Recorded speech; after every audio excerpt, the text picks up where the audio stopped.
Goeiedag. Vandag lees ek vir ons uit Psalm 35 vers 22. U het dit tog gesien, Here. Moet tog nie stil bly nie, my Heer. Moenie ver van my af bly nie. Daar is tye wanneer dit voel asof God stil is. Ons bid, maar die situasie verander net nie. Ons wag op antwoorde, maar dit lyk asof onreg voortgaan en die mense wat verkeerd doen, daarmee sal wegkom. Dit is juis in so 'n oomblik dat Dawid hierdie woorde bid.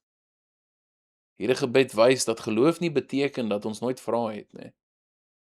Dawid twyfel nie aan God se bestaan of sy mag nie, maar hy verstaan wel nie waarom die Here nog nie ingegryp het nie. Tog hou hy aan om te bid. Hy weet dat God alles sien, selfs wanneer dit lyk asof hy gaan stil bly. Ons beleef baie van die tyd daai selfde spanning. Daar is tye wanneer ons wonder waarom die Here so lank vat om op te tree. Ons sien onreg, ons ervaar teleurstelling, en soms voel dit asof ons gebede teen 'n geslote hemel vasloop. Juis dan herinner hierdie Psalm ons dat God se stilte nie beteken dat hy afwesig is nie.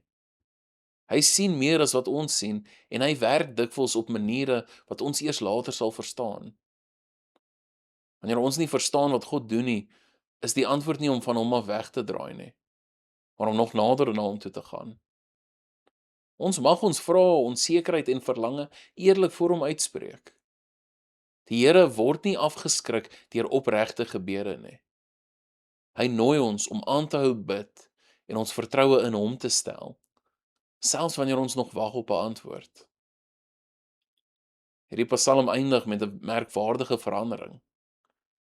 Dawid sien nog nie die uitkoms nie, maar hy praat reeds van die dag wanneer hy God sal loof vir sy geregtigheid.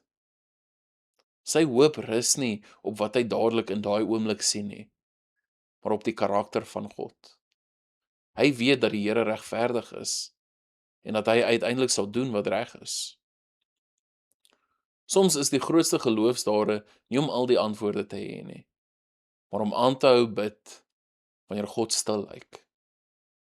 Wanneer ons aan hom bly vashou, ontdek ons dat sy stilte nooit beteken het dat hy ons vergeet het nie. Hy bly getrou, selfs wanneer ons nog wag om daai antwoorde te sien. Here, wanneer dit voel asof U stil is, help ons om nie moed op te gee nie. Gee ons die geloof om aan te hou bid en die geduld om op U tyd te wag. Dankie dat U alles sien en dat ons altyd op U geregtigheid kan vertrou. Amen.